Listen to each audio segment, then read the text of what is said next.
I think when you look at all this, then you can really determine. Keep in mind, these are usually owner-operator models. A lot of these franchises also have what we call an executive model or a semi-passive model. We deep dive in all of this and more. The worst case scenario is you're going to learn about a lot of different businesses and how they operate and how they run, and you're going to get a lot out of it. What are the most profitable franchise models? And we're going to discuss that and more in this episode. Welcome to the Own a Business Today podcast. So from my standpoint, what I like are franchise models with very low overhead. So those are typically home service-based franchise model, HVAC, electrical contractors, plumbing, home maintenance, dryer vent cleaning companies, right? Window cleaning companies, painting companies. All these home service industries, I believe, are one of the top franchise models to look at because, first of all, the total startup costs are low because most of these don't have a lot of big costs other than maybe the work trucks and some of the equipment versus having a big brick and mortar location, a big lease payment, a big build out with tenant improvements. So I like to look at those business models. I feel like those models, the home service franchise models, seem to outperform most other models out there. Now, if you've got a bunch of money and you're also looking for, tax advantages, then owning real estate with inside a franchise system could make more sense, or having a big build out, right? The more equipment you have, you're going to get some good tax advantages. But I think the biggest bang for the buck that I see today are home service franchise models. So, and most people coming into the business that don't have a ton of capital, like these models too, you can start painting companies all in for $100,000. If you're getting SBA financing, that means you're stroking a equity injection check for 10%, depending on what bank you go to. Some require 20% down, but that's $10,000 to start this business, and that's including working capital. So I like business models like that with very low overhead, no brick and mortar location or minimal brick and mortar location. I like very low employee count and a very simple business model. And then the big factor then comes in is lead generation and scale. How do you get more business? So let's just call it a handyman service business, right? So you start with one truck, one technician or two technicians. How much is each service call on average in your market? How many services calls can you do per day? At what point do you get a truck number 2 and technician number 2 or 3, right? And then you ramp up through the territory by scaling, getting a truck and a technician, a truck and a technician. Keeping a simple business model that's predictable. And then really it comes down to the franchise system you're investing in. What systems do they have in place for lead generation? Or do they have a call center?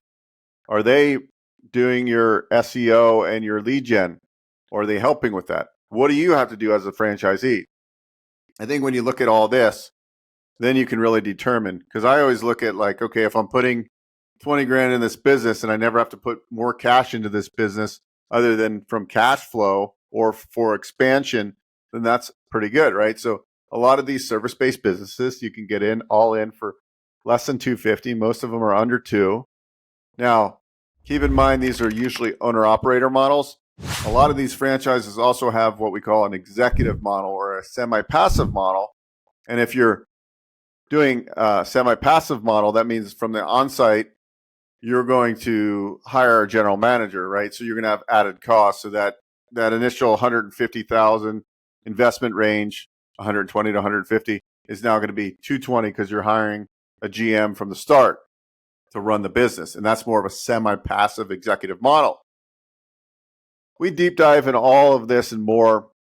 We're hosting an event March 2nd, which is coming up, which is called Business Ownership Summit. You should attend. It's free. You can go to businessownershipsummit.com. We're going to have franchisors there. We're going to have people doing business acquisitions. We're going to talk resales. We're going to talk franchise startups. We're going to talk how to fund these businesses.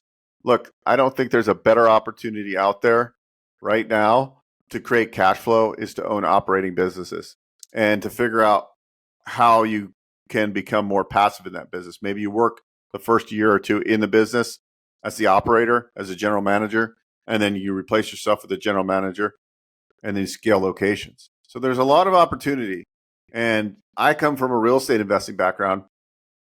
And in order to buy more real estate, unless you're raising capital, which you can do, you really need to create a money machine first. And with that money machine, that extra cash flow, I say go buy that 1, 2, 3, 4 rental properties per year to add to your long-term wealth. But if you're looking for the most cash flow, you're going to want some sort of operating business, in my opinion. And that's why I'm really passionate about business ownership and the franchise space. As I was getting inquiries for my lending business years back for franchises, that's what really intrigued me about becoming a franchise consultant, because I saw the need for it. And I didn't even understand that there was actually consultants or brokers that help people find the ideal businesses. So in conjunction with my SBA background in the franchises, I love it because it's like I can give people, I think, very valuable advice on how to, business models. And then it's a matter of you really going through a discovery process to figure out, does this business model make sense for me? Do I have the skill sets? Is this a business I could see myself running? A lot of people come in with the idea of they're going to buy some kind of like brick and mortar sub shop or, a Jiffy Lube or, an oil change place. But then they realize like, well, the investment range is way higher versus these home service businesses. They're a little bit scared because they're like, well, I don't know anything about painting. I don't know anything about HVAC. Well, that's the beauty of a franchise, is that a lot of the people that go into these franchise models have no experience in that sector. And these franchise systems, a good one, should be able to take somebody off the street that has a willing mindset to actually go in there and learn the systems, right? Because it's really about following recipes. Now, not all franchises are created equal. Some of them give less support. So that's really what you're going to be doing in your due diligence phases, is getting in and figuring out what does this franchise model do? How does it generate leads? What ongoing support do I have? Or is it a system, but I'm really responsible for the lead gen?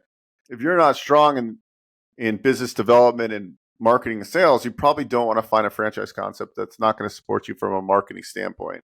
Most of these franchises have figured it out, and they know that they want to essentially have a plug and play system that you can come in, and if you're willing to learn and you're going to work hard, you can create these systems. And of course, there's business models where I'm going to keep my W-2 job and I'm going to find a business that I can hire the right people, and I can make this kind of more of a passive investment, or I would say a semi-passive investment.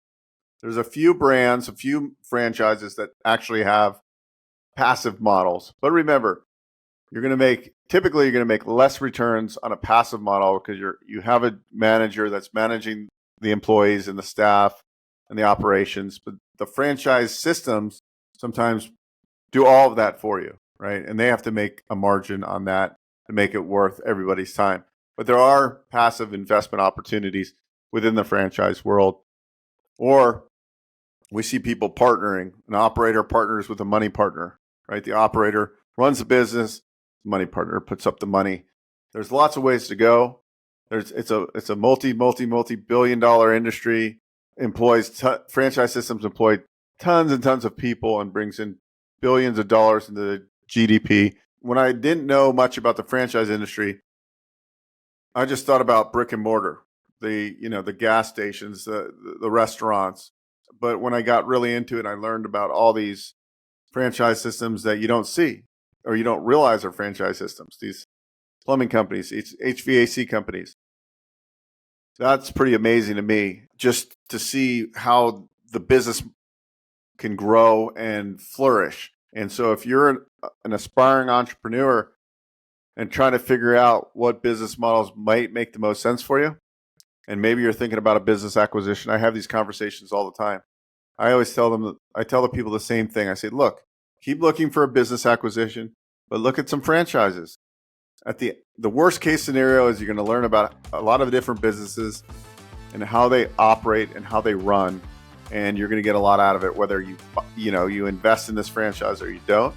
And that's my typical advice as I'm having these initial discovery calls, whether somebody's calling specifically for a franchise or they're calling because they want to do a business acquisition and they want to learn about the SBA financing. So anyways, hope you enjoyed this short episode.